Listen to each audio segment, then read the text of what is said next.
In this video, we're going to try to figure out a good way to rig the head and the neck.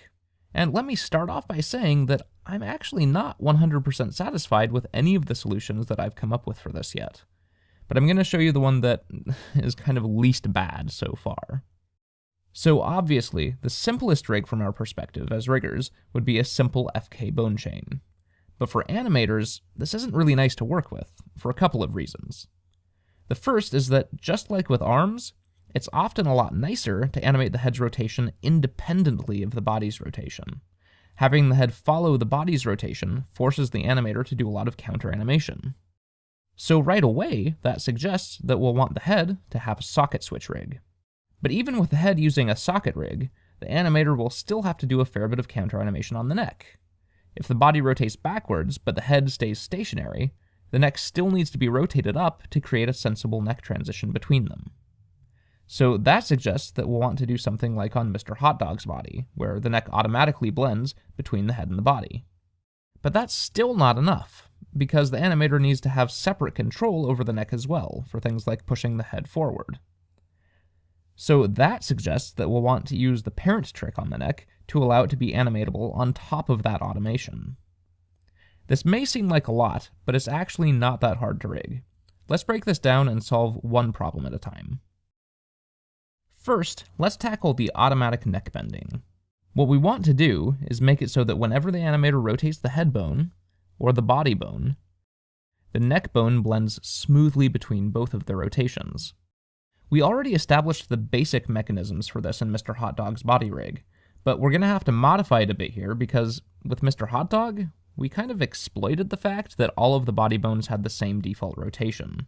If we were to construct the same rig with these bones, the neck would move out of its default pose. Allow me to demonstrate.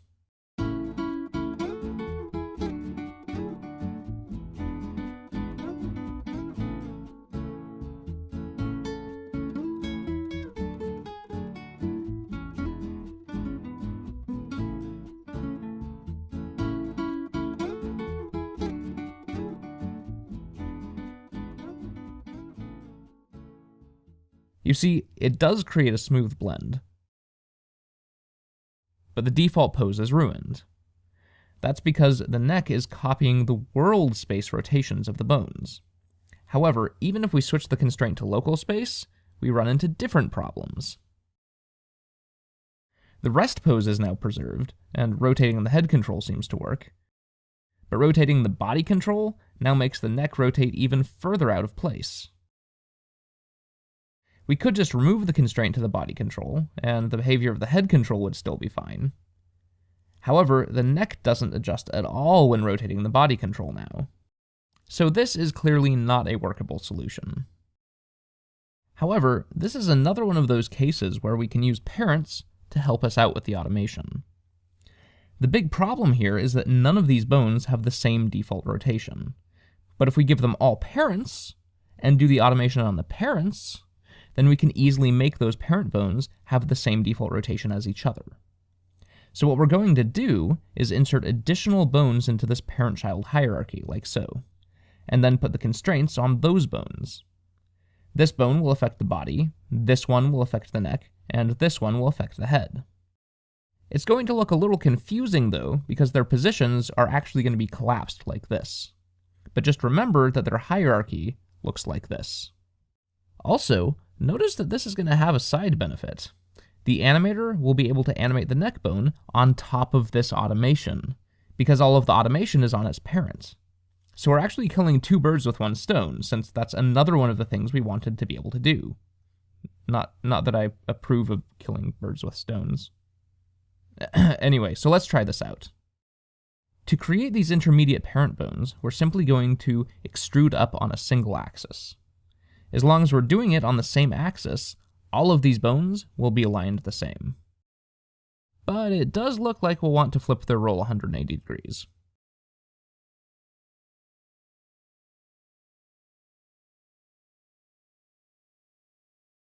Much better. Now we need to change the parent-child relationships.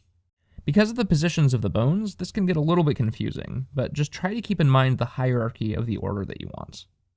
This bone is the first in the hierarchy, and this one is second, and this one is third, and the fourth and fifth and sixth. So this should be the child of that,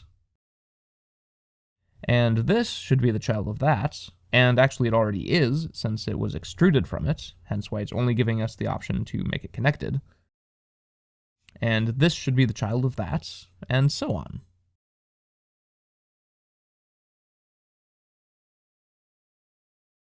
Now if we play with the bones in order, we can verify that we got the parent-child relationships right.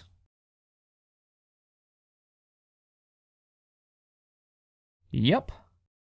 If you messed up, you can just redo the parent-child relationships until it's right. Now we can create the control bones by duplicating one of the new parents, and create the constraints on those new parents.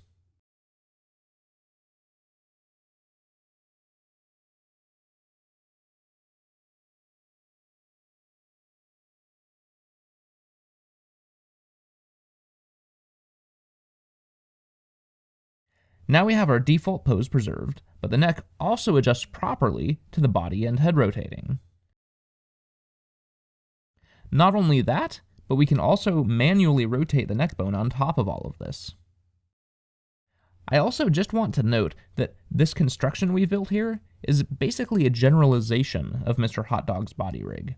This behaves the same as that rig, but we can apply it to any bone chain, no matter how its bones are aligned. Cool, right? However, in this specific case, we can actually simplify it. The user is not going to be controlling the body as part of the head and neck rig, right? And since the neck is essentially following the body anyway because of the parent-child relationship, we really don't need any of the bones or constraints related to the body. So let's remove those.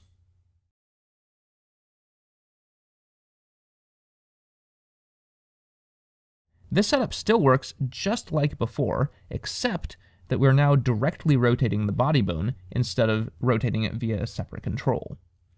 This body bone, in fact, could be controlled by anything, and this setup will still work.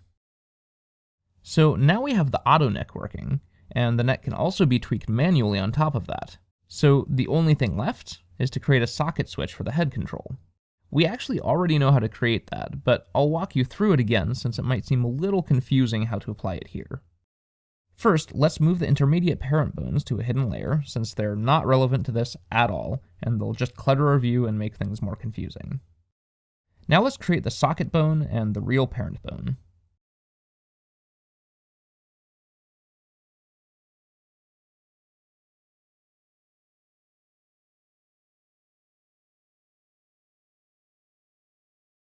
And let's parent the head control to the real parent.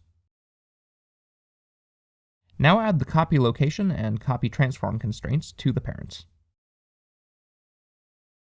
Now when we rotate the body, the head control, and therefore the head, follows.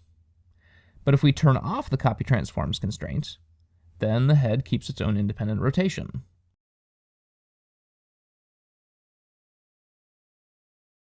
The only thing we need to do now is move the head control to the same location as the parent and socket.